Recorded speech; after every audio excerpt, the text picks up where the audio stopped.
திமுக காங்கிரஸ் கிட்ட அடமானம் போய்விட்டதா அப்படின்னு கேள்வி கேட்டுக்கிறாங்க ஒருத்தவங்க.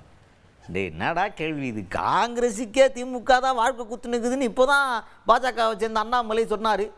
இப்போ பாஜகலேருந்து இன்னொருத்தவங்க வந்து இப்படி சொல்கிறாங்களடா நமக்கு அப்படின்னு ஒரே கன்ஃபியூஷன் ஏற்படுத்தக்கூடிய ஒரு ஸ்டேட்மெண்ட்டாக இருக்குது இது. யார் அவங்க? தமிழ்நாடு பாஜகவை சேர்ந்த மூத்த தலைவர் தமிழிசை சவுந்தரராஜன் அவர்கள். அவங்க தான் இப்போ அவங்க என்ன சொல்கிறாங்க அப்படின்னு பார்த்தீங்கன்னா, அவங்கள்ட்ட என்ன கேட்குறாங்கன்னா, எடப்பாடி பழனிசாமி அவர்கள்ட்ட அவர்கள் வந்து அமித்ஷா கிட்ட அதிமுகவை தாரவாத்து கொடுத்துட்டாரு, அடமானம் வச்சுட்டாரு அப்படின்ற மாதிரி ஊருக்குள்ள ஒரு பேச்சு போய்கிட்டு இருக்கு. குறிப்பாக ஆளுங்கட்சியை சார்ந்த கூட்டணி கட்சிகளும் இந்த மாதிரி பேசிக்கிட்டு இருக்காங்க அப்படின்னு கேள்வி கேட்டோன்னா, அதுக்கு தமிழிசை சவுந்தரராஜன் அவர்கள் ரியாக்ட் பண்ணும் விதமாக என்ன சொல்கிறாங்கன்னா, திமுகவும் தான் காங்கிரஸ் கூட கூட்டணியில் இருக்குது, கச்சத்தீவை எதுக்காக தாரவாத்தாங்க? அவங்க தப்பிக்கணுங்கிறதுக்காக தான். அந்த நேரத்தில் அவங்க காங்கிரஸுக்கு அடிமையாக இருந்து கச்சத்தீவை தாரவாத்து கொடுத்தாங்க. இப்போ தமிழ்நாட்டில் நடந்த பல அநியாயங்களுக்கு காங்கிரஸ் கிட்ட அடமானமாக போய் தான் அமைதி காத்து நம்மளை காலி பண்ணாங்க. அப்பேற்பட்ட திமுகலாம் எங்களை பற்றிலாம் பேசவே கூடாது, சரியா, நாங்கள்லாம் வேறு மாதிரி அப்படின்ற மாதிரி நியாயப்படுத்த பார்த்துருக்குறாங்க. அடமானம் வைக்கலைன்னு சொல்கிறது வேற, அப்போ நீயும் அவுட்டா அப்படின்னு கேட்குறது வேற. புரிஞ்சா? அதான் மேட்ரு. நான் என்ன கேட்குறேன், காங்கிரஸ்ல சரணடைஞ்சிருக்காரா? 23 வயதில் நான் அவசர நிலையை எதிர்த்து போராடினேன் அப்படின்னு சொல்றாரு. யார் கூட கூட்டணி வச்சிருக்கீங்க? அப்ப நான் கேட்கிறேன், காங்கிரஸ்ல சரணடைஞ்சிருக்கீங்களா? அது மாதிரி கச்சத்தீவை எப்ப கொடுத்தீங்க? உங்க மேல ஊழல் குற்றச்சாட்டு வந்த உடனே சரணடைந்து நம்ம பகுதியில ஒரு பகுதியை தூக்கி கொடுத்தீங்க. இன்னைக்கு கூட மீனவர் பிரச்சனை அதனால தான் இருந்து கொண்டு இருக்கிறது.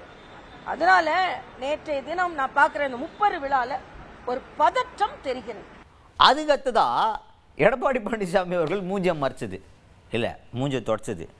அட இல்லைப்பா, கன்ஃபியூஷனாகவே இருக்குதுப்பா, தொச்சாரா மறைச்சாரா அப்படின்றதுலாம் ஊருக்குள்ளே நிறையா பேர் நிறைய விதமாக பேசிட்டுக்கிறாங்க. இப்போ தமிழிசை சவுந்தரராஜன் அக்கா கிட்ட அதை பற்றி கேட்டாங்க. அதுக்கு அக்கா என்ன சொல்கிறாங்கன்னா, அடடா தம்பி, எனக்கே பயமாக போச்சு, இப்போ கூட எனக்கு வேர்த்துக்கிட்டு இருக்கு, நான் கூட கர்ச்சிப்பை கொடுக்கப்பா தொடச்சிக்கிறேன்னு நினச்சேன், கேட்கலாம்னு நினச்சேன். அப்புறம் தான் தெரிஞ்சு, ஐயோ கட்சி படித்து மூஞ்சை தொடச்சா அதை ஒரு அரசியல் ஆக்கிடுவாங்களே அப்படிங்கிறதுனால நான் தொடக்கலப்பா, அப்படி ஒரு பயத்தை ஏற்படுத்திவிட்டீங்க. பாவம் அந்த மனுஷன் அமித்ஷாவை சந்திக்க போகிறோம்னு செய்தியெல்லாம் சொல்லிவிட்டா அதுக்கப்புறமா போயிட்டு வர்றாரு.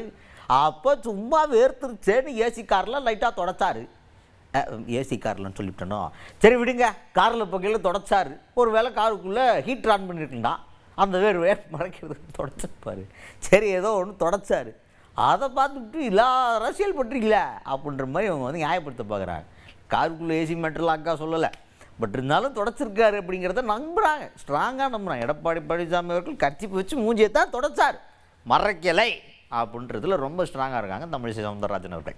நான் அதனால தான் தெளிவாக சொல்லிட்டேன், இது நடக்கிறது சட்டமன்ற தேர்தல் இல்லையா, நடக்கிறது அசம்பிளிக்கான தேர்தல். மாற்றம் எங்கே வர வேண்டும்னா திமுகவில் தான் மாற்றம் வரணும்.